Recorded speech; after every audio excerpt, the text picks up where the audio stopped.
Hello and welcome to the Understanding Narcissist YouTube channel. I hope you're having a great new year or had a great new year and you're enjoying your new year. This episode is going to be kind of a special edition because I was on Facebook the other day and a friend of mine posted something about the stages of narcissistic abuse or the narcissistic cycle of abuse. And I really enjoyed this article. I like to kind of stick my head out on occasion and find other stuff. I'm always looking for new stuff, but I probably don't incorporate other people's stuff into my own as much as I should, or that would be beneficial to you. So I kind of want to share that article in this video, and you can find the link below in the description box, or maybe I'll put it on the screen too. But what I like about this article is it's a very comprehensive, useful, practical tool for everything I've been teaching up to this point. Because you can introduce people to the narcissistic cycle of abuse, and they can kind of connect with it if they've experienced it before.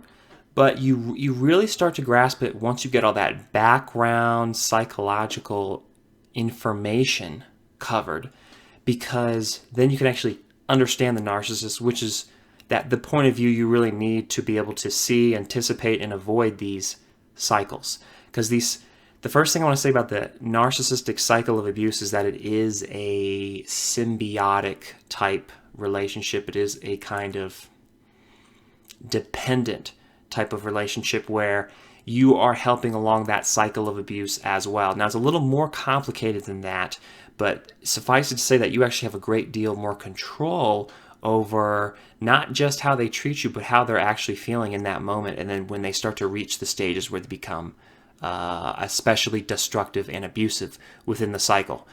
Now, I'm going to walk through each stage of the cycle as she describes it. Christine Hammond, as Christine Hammond describes it, and then kind of see if I can connect it with what I've talked about before. She does a fine job, and I'm just going to add some things that I think, basically how I would teach it, but with her aid and her help, and using that as a basic structure, because I really did like it, and I think it's very well organized. The next thing I want to say before we go into each stage is that the concept of a behavioral cycle is the hard part to understand. The actual stages itself are not. What actually generates the cycle and what actually defines a behavioral cycle as a repeating pattern of behaviors that stick to a certain form, a certain procedure as a way of coping with whatever they're feeling internally, that's something that's a little bit harder to understand on a deep level versus each of the individual stages. That's why I kind of want to go into the stages themselves and not just the superstructure that really generate them, that really make up all the strange things you see when you are exposed to a narcissist, and particularly a narcissist's wrath, which you will be if you're around them for any length of time, you're in that kind of relationship with them, you are going to see this stuff and it will ring true. And I think I've covered some of this stuff in earlier videos, but this is the kind of thing that you can't really go on enough about. Like, it's that important. It's not something that I can just keep. It won't be repetitive. It's just always so enormously useful to understand this at a fundamental level. So that's why I want to go into it. And the first stage is feels threatened. You'll notice that she talks about, she says an upsetting event occurs and the narcissist feels threatened. That is true. I would describe it not necessarily as a single event in every particular case. There's a few assumptions you can make. They're narcissists. There is an internal conflict within them. They are going to feel threatened at some point. They are not anchored to reality. Something is going to burst their bubble. Now, you think it can be just one event, and it can be, and maybe it is most of the time.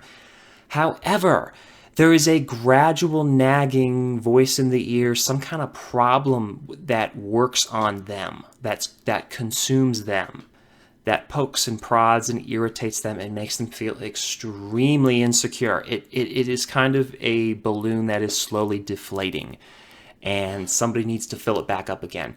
It really doesn't. I think people can make it worse. There are behaviors you can do to have that balloon deflate even quicker and threaten them. But it's really something that is going to happen regardless, and they need people anyway. So it doesn't matter, to a certain degree, it doesn't really matter what you do. That's just going to happen. I will say, though, that the thing that's so special about it is that with a narcissists blame everybody anyway because it's everybody else's fault. And so anything that makes them feel bad, if there's somebody in proximity, which is you, they're going to need somebody, you, and you're going to get blamed no matter what. And so the rejection part is not, is it how connected it is with you? It's not really linear. And it's not something you can necessarily trace back every single step. All you can really say is what was the actual event or series of events. It can be a gradual thing. Like I said, they have kind of this mounting feeling. There's a breaking point, kind of like a levee. There's a breaking point eventually, but all the stuff that contributes to their unease, I don't even know if we can really fathom it. It's not something we can just sit and work out and trace every single thing. But it is important that they're probably going to displace most of that on you and look at you, because you must be the one creating the problem. And I've talked about that before. That's a complex issue in itself, but that will always be the conclusion. Safe to say, just to simplify it for us a little bit further, that will always be their conclusion. It is your fault. You are the one responsible for this horrible feeling that they're getting. Now, the next stage, abuses others. Some sort of abusive behavior. The abuse can be physical, mental, verbal, sexual, financial, spiritual, emotional. Okay, this is important. The abuse is customized to intimidate the abused in an area of weakness, especially if that area is one of strength for the narcissist. The abuse can last for a few short minutes or as long as several hours. Sometimes a combination of two types of abuse is used. They may begin with verbal belittling to wear out the abused, followed by projection of their lying about an event onto the abused. Finally, tired of the assault, the abused defensively fights back. Okay, that's the real key here. What you want to grasp is that there is some kind of... They're going to initiate an interaction in which they can transfer these bad feelings onto you. Now, the transference itself is not that difficult to do. The difficult part is doing it legitimately with an actual issue, whatever it's supposed to be, whatever it's brought up, and it just really bothers them. And it's always presented in such a way that, hey, everything's perfect except you, and if you would do this one thing that's really bothering me, then everything would be fine. And they may even, probably not at this point, but they may even bait you into thinking, hey, this is good for you too, even though it's not. It's going to be some kind of sacrifice because they're feeling they need to compensate whatever their whatever this void is that they're feeling, and this lack of control and low self-worth, or even if it's more existential than that, I don't know. The answer is always going to be exercising control over you and what you do and what you believe and how you feel and all that kind of thing. And the first step is transferring those negative emotions from them onto you. That process is going to be hidden under the guise of a positive interaction, like we need to get something done, but it will be, entirely negative. The point of that is to do what they can do legitimately in order to get a rise out of you, because their bad feelings are not effectively removed from them and onto you. They aren't. See, the story is that you're the one with the bad feelings, not them. And in order to confirm that, in order to validate that, they have to transfer it in a way that people can't point it out, and they can easily and readily deny it under some scheme. And then you blow up, and that thereby confirms and validates them that you are the one with the bad feelings, they are the good ones, there is nothing wrong with them. It is that simple. So that whole process, that transference, has to be legitimate and it has to be sufficient enough that it gets a reaction out of you. And in particular, a defensive, desperate, last-ditch effort, emotional sort of flailing about. That's their favorite one, because I'm not exactly sure, but I suspect that's how they feel. Totally out of control. And that's what they want to see in you. They want to see you cornered. They want to threaten to make, to pull money or this or that or anything else, something you can say you can't do this anymore, and really limit and restrict you and your freedoms, and get a sufficient enough response that you thereby become the one with the issues. Simple enough. Notice how she also says it has to be, it doesn't have to be, but it's very likely to be customized. Keep in mind that a narcissist is always taking stock of what bothers you. The stuff that's going to get you worked up, the stuff that's really going to hit you and cut to the bone and get your heart racing for whatever reason, just circumstances, background, your history with them, the stuff they're going to pick up. That's what they're going to hit. They always have that stock of stuff. Okay, now we get to the oh so familiar stage of self-victimization. That's why your response, your reaction, has to be sufficient enough that they can become the victim. And while they are in total control, because they've set up this whole situation, on the surface, you're the one who's giving them a hard time. You're the one who's got an issue. That is a successful transference. And then it is confirmed with a very big reaction. And maybe in front of a lot of people. But that's something I missed. Another factor you want to consider is the people who are around, the eyes on you. Their performance will change depending on how many eyes are on the situation. Now, in general, in this kind of thing, to fulfill the narcissistic cycle of abuse, it's probably just going to be you or the tight-knit group that they control.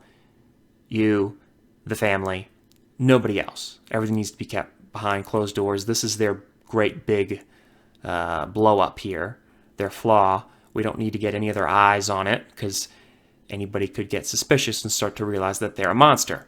So we need to keep it contained. And oftentimes from other family members, it's very well planned, it's very schemed. It's important to know that narcissists, clearly, in their desperation to fulfill this cycle, is that they're not in control of it. And so they don't really know when they're just going to feel really, really bad all of a sudden.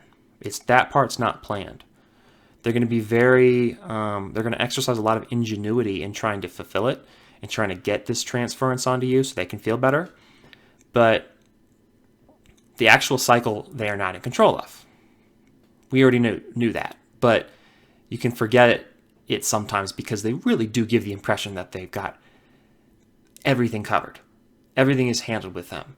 Not the case. They're at the mercy of this thing, and they want you to believe that you are as well, and that there's nothing you can do to control it. You just have to. This is part of the contract. This is part of the agreement, which is another concept closely related to the cycle, and I'll get into that in a later video.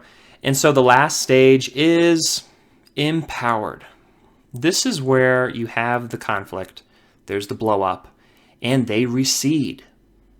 Whatever the surface issue was is no longer a problem, or it wasn't as much. They'll tap into it later, but right now, not the problem. They got what they wanted. It's a successful endeavor here. Mission accomplished. That is an easy enough thing, probably the easiest thing to spot in this whole cycle. If you're not familiar, if you haven't been abused by narcissists repeatedly, repeat offenses kind of thing, and that's the stage where you feel really ticked off, because you look and you realize, wait a minute, this wasn't a problem. They just wanted to get the rise out of me, and they wanted to go through this whole thing. They always want to go through this whole thing and talk up a fuss and talk up a storm, and it actually has nothing to do with the problem, the supposed problem. And it has everything to do with what's going on in them. There's more to it than that, but I think that was sufficient in covering the bases. I'm I'm trying to think if I'm forgetting anything else at that level of information, that level of content.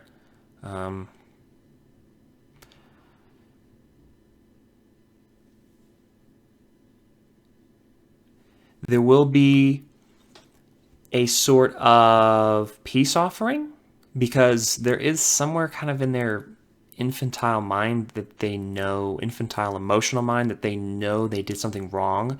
And so the pressure is let up a great deal. You could almost spend time with them at this point. It's a lot like domestic abusers when they have a blow up and they do something really bad and they beat you up. And then there can be that simmering down moment where everything, the pressure is released in that moment. They feel terrible. They apologize. It's not the same with narcissists. They're not going to really, you might get a sorry for the surface thing, but the actual problem, that will never be surfaced. If you bring it up with them, they will deny it. They will not know what you're talking about. And my final point is that this is the abuse cycle is sensitive. In terms of when narcissists can become physically dangerous or perhaps murderous, don't rule it out. It happens, I think. And this is a moment where this is not the time, if there's ever a time, to confront them with what you think is wrong during the abusive cycle. There are ways to stop the cycle somewhat. That's out of the scope of this video, and I also don't like encouraging you to try to think you can tamper with narcissists and control them and tame them. You really can't, and so it's not really something. If you get tools of how to respond to them to somewhat calm them or even control them in your own way, that's not encouraged, that's not good, that's not a solution to the problem. I just want you to be able to understand and read what's going on as it's building up. You'll understand it instinctually already if you've been abused. You pick up real fast when something bad is about to happen. But if you can intellectually understand that and then get that on that emotional level, connect that with what's going on with them emotionally, that's when it becomes tremendously useful, and you can kind of see it coming from a mile away. I mean, you can see a problem coming from possibly weeks out, because this stuff builds up. Maybe they got to find that legitimate outlet. So I hope you like this video. Like it if you do, share it with somebody you think might benefit from it. Comment in the comment section below. Subscribe to the channel if you haven't already. And thank you so much for watching. Bye.